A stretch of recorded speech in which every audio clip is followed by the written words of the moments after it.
What's up, everybody? This is Adam, aka DJ Costa, aka Cali Coaster, aka PunkVid619 on the YouTubes, here with another video.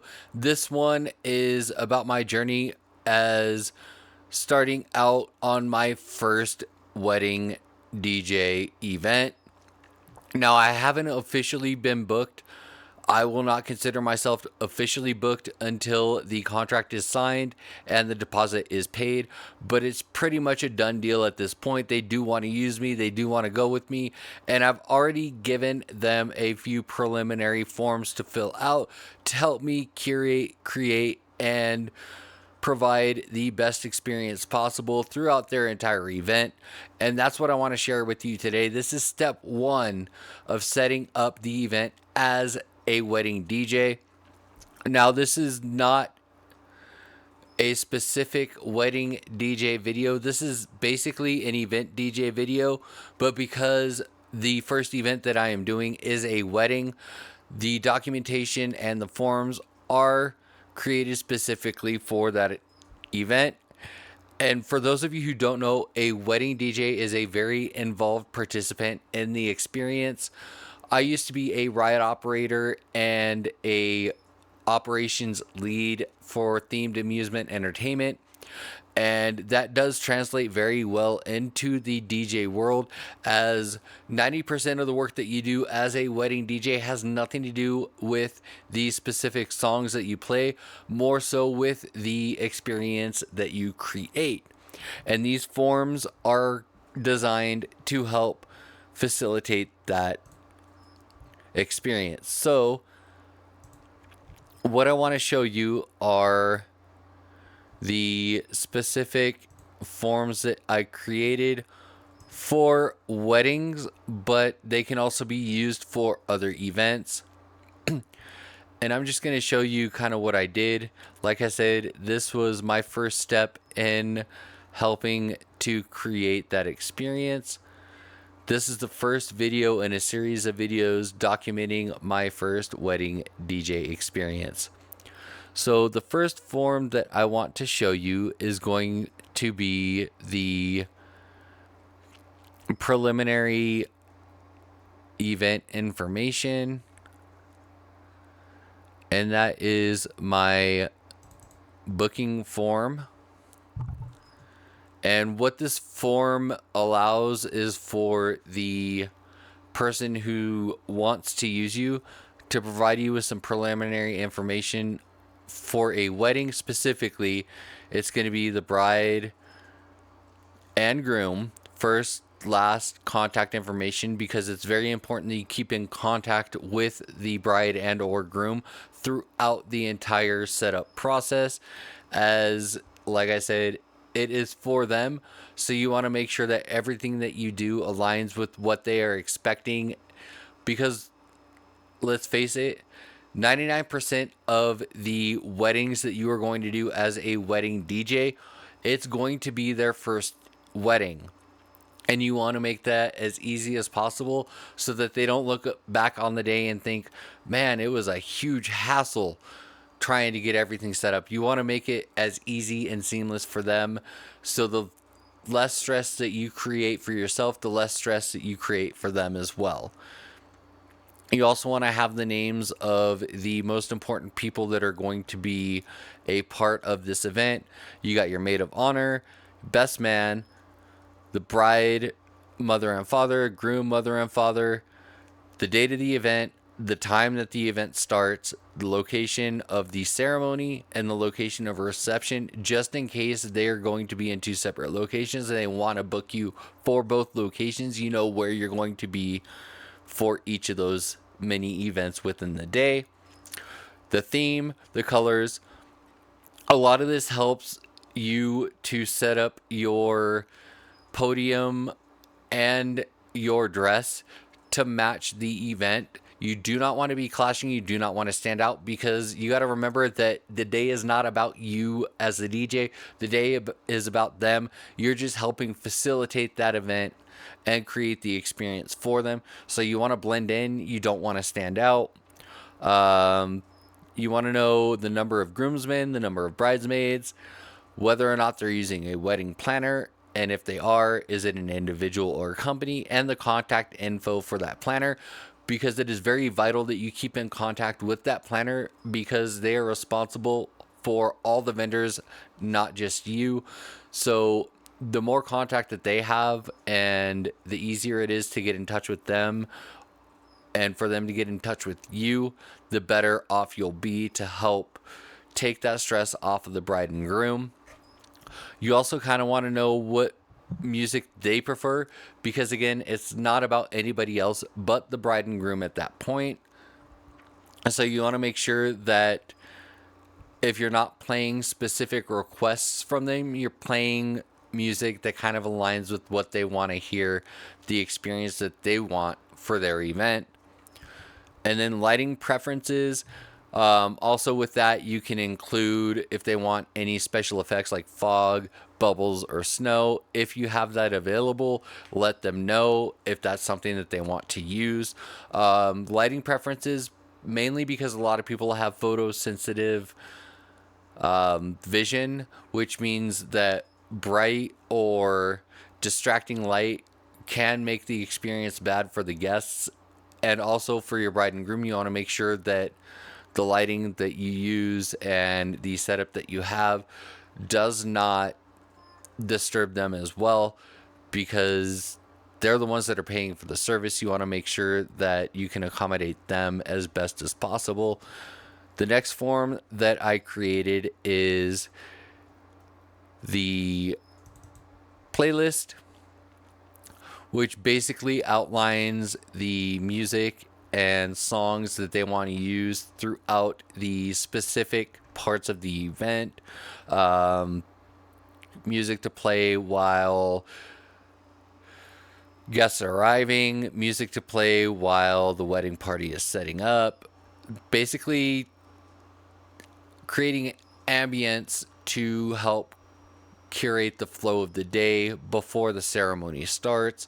If they book you to play music during the ceremony, you want to know the song to play when the bride is coming down to the altar, when the bride and groom are walking back down the aisle, exiting the ceremony, what song do they want to hear? Exit music that can be played while guests are exiting the ceremony location. Cocktail mixer. A lot of people who book for weddings have a separate cocktail mixer from the actual reception. This basically is a flow to generate a vibe between the ceremony and between the time the reception actually starts.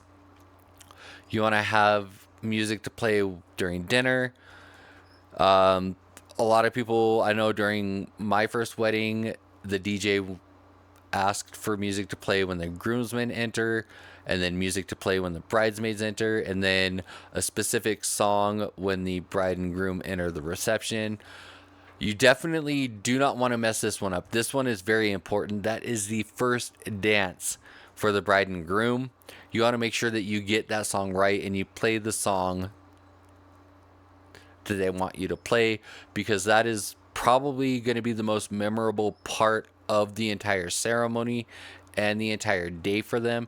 Their very first dance as husband and wife. And then we have the father-daughter dance, if the bride and groom want to have that included. You have the specific songs for each one. If they want to have a song played during the cake cutting, during the garter toss, and then if the bride and groom are leaving before everybody else, you want to have a song play while they're leaving to kind of put the attention back on them, because again, it is about them. It is their day. If they are staying during the entire ceremony or during the entire reception, that is okay too. You can just keep these songs for the bride and groom song requests. Make sure that you play those songs before the event ends, anytime you can fit them in. And this is also very important. This is actually even more important than the request list. It's the do not playlist. Do not, under any circumstances, play any song, genre, style, what have you, that the bride and groom have asked you not to play, because that will absolutely destroy their night or day or whatever time the event is happening. That will destroy it for them, and they will not remember it the way that they're supposed to. So make sure that you pay more attention to this. And then secondly, definitely pay attention to this, because these are the people that are paying for the experience. These are the people that you're playing for. So you want to make sure that you satisfy them as best as possible. If you're able to fit in guest requests, as long as the bride and groom are okay with you taking requests from other wedding guests, fit them in as best as you can. If you cannot get to all of them, again, the most important thing is that you pay attention to these lists, because I guarantee they're going to be less upset if you don't play a guest request than if you play something off the do not playlist, or you do not play all the songs on their request list. Anytime during this entire day. It can be during setup, it can be during whenever. They just want to hear those songs played at some point during their day. And then for the do not playlist, they do not want to hear any of that at all while you're in the venue. And the last thing that I created is the itinerary, which is basically the schedule of micro events to take place during the entire day's events. Important information such as the date. You want to make sure that you show up on the right day. The time. You do not want to show up at that time. That is the time that everything starts. You want to be set up, ready to go well before that time. I recommend probably an hour to 2 hours before the first guest arrives, to be fully set up, playing background music, getting everything settled down, making sure you're good to go, definitely before the start of the ceremony. And for everybody else, this is your load-in setup. This is when the other vendors should be expected to arrive. You want to make sure that you're arriving no later than when the last vendor arrives. Again, you want to give yourself time to set up, test your equipment. That's when you should be playing some background music to make sure that your speakers work, that your software works, and that you've got all your cables set out and that they're not going to be a nuisance. You do not want to be doing anything after the last vendor arrives, because at that time your bridal party is going to be arriving, which means people are going to be walking through the venue that are not part of the setup.